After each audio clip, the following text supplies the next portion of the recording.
నమస్తే, welcome to సత్యగ్రహి. నేను Shivani. BTech చేసి ఖాళీగా తిరుగుతున్న ఇంజనీరింగ్ బాబులు జాబ్ రావడం లేదని బాధపడుతున్నారా? మీరు చదివిన చదువు వేస్ట్ అని ఇప్పటి వరకు మీ ఇంటి పక్కన ఉన్న అంకుల్ ఆంటీలు మాత్రమే అనేవాళ్ళు. కానీ ఇప్పుడు స్వయంగా రాష్ట్ర ముఖ్యమంత్రి విద్యాశాఖ మంత్రి హోదాలో డిసైడ్ చేశారు, ఇంజనీరింగ్ చదువు ఒక క్రిమినల్ వేస్ట్ అని. అవునండి, సీఎం రేవంత్ రెడ్డి రీసెంట్ గా ఎంసీఆర్హెచ్ఆర్డీలో జర్మనీ, ఫిన్లాండ్ వెళ్ళొచ్చిన టీచర్లతో మాట్లాడారు. మీ ఊర్లో ఇంజనీరింగ్ పూర్తయినోడు ఉంటే ఒక తెల్ల కాగితం ఇచ్చి జాబ్ అప్లికేషన్ రాయమనండి.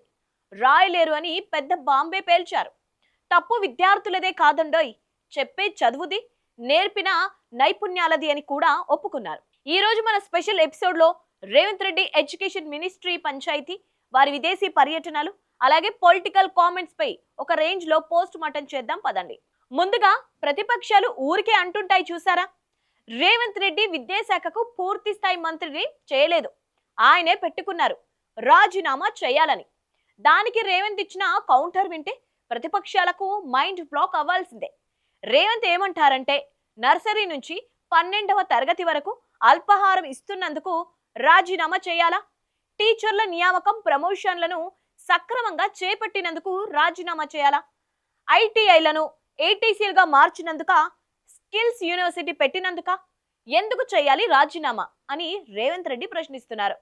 ఈరోజు కొంతమంది అంటున్నారు, నిన్న కొందరు మాట్లాడుతూ ఉంటే తెలంగాణలో విద్యాశాఖకు పూర్తి స్థాయిలో మంత్రి లేడు, అర్జెంటుగా రేవంత్ రెడ్డి గారు పూర్తి స్థాయి మంత్రిని విద్యాశాఖకు నియమించాలని. నేను మిమ్మల్ని అడుగుతున్నా, పర్ఫామ్ చేసినందుకు నేను విద్యాశాఖ నుంచి తొలగాలా, లేకపోతే నర్సరీ, ఎల్కేజీ, యూకేజీ ఇంట్రడ్యూస్ చేసి నర్సరీ నుంచి 12th క్లాస్ వరకు బ్రేక్ఫాస్ట్ ఇచ్చినందుకు నేను తొలగాలనా, లేదంటే 14 సంవత్సరాలు మీ ప్రమోషన్స్, మీ ట్రాన్స్ఫర్స్ లేకపోతే 23,000 మందికి ప్రమోషన్లు ఇచ్చి 30,000 పైగా టీచర్లను ట్రాన్స్ఫర్స్ చేసినందుకు విద్యాశాఖ మంత్రిగా నేను తొలగాలనా? నిజమే కదా, విద్యాశాఖ అంటే రోజు తిట్లు తినే శాఖ అని మీరే చెప్పారు. గతంలో 2 సార్లు సీఎం చేసిన పెద్ద ఆయన పర్యవేక్షించిన కాళేశ్వరం ప్రాజెక్టు 3 ఏళ్లకే కాళేశ్వరం అయిపోయింది. కానీ మన రేవంత్ మాత్రం రూపాయి ఆదాయం లేకపోగా రోజు తిట్లు పడే విద్యాశాఖను తన గుండెల్లో పెట్టుకుని మోస్తున్నారు. వాట్ ఏ త్యాగం. ఇక ఇంజనీరింగ్ విద్యార్థుల విషయానికి వస్తే, రేవంత్ రెడ్డి చెప్పిన దాంట్లో కొంత పాయింట్ ఉంది, కానీ ఆ పద ప్రయోగమే కొంచెం గట్టిగా తగిలింది. ఇంజనీరింగ్ చదువు క్రిమినల్ వేస్ట్ అన్నారాయన. మన దగ్గర 22 ప్రభుత్వ ఇంజనీరింగ్ కాలేజీల్లో 24,000 మంది ఉన్నారు. వాళ్లకు ఉద్యోగాలు రావట్లేదంటే నైపుణ్యాలు లేవు. ఆ నైపుణ్యాలు పెంచే బాధ్యత నాదే అని రేవంత్ భుజానికెత్తుకున్నారు. కానీ బీటెక్ చదివిన కుర్రాళ్లకు తెల్ల కాగితం ఇస్తే అప్లికేషన్ రాయడం రాదనడం కొంచెం ఓవర్గా లేదు? పాపం వాళ్ళు కోడింగ్ రాస్తారు, పైథాన్ రాస్తారు, చాట్ జీపీటీ వాడతారు. కానీ కలంతో తెల్ల కాగితం మీద లెటర్ రాయమంటే మాత్రం నిజంగానే షాక్ అవుతారేమో. సంవత్సరానికి 1,10,000 మంది ఇంజనీరింగ్ గ్రాడ్యుయేట్ సర్టిఫికేట్ తీసుకొని వస్తారు. మీరు ఆ పిల్లలకు అప్లికేషన్ ఇచ్చి వాని ఉద్యోగం కోసం అప్లికేషన్ ఫిలప్ చేయమని. నేను కాదు, మీరు టీచర్లకు మీకే చెప్తున్నాను, మీరు వాళ్ళని పిలిచి ఇంజనీరింగ్ సర్టిఫికేట్ తీసుకొని వచ్చి మీరు చదువు చెప్తున్న ఊరిలో ఉన్న పిల్లలు పిలిపించి ప్లెయిన్ పేపర్ ఇచ్చి ఒక జాబ్ కోసం అప్లికేషన్ ఫిలప్ చేయమని. ఇది క్రిమినల్ వేస్ట్. వాడు ఇంజనీరింగ్ చదువుకున్నాను, చిన్న జాబ్ కోడు, స్కిల్స్ నేర్చుకోడు.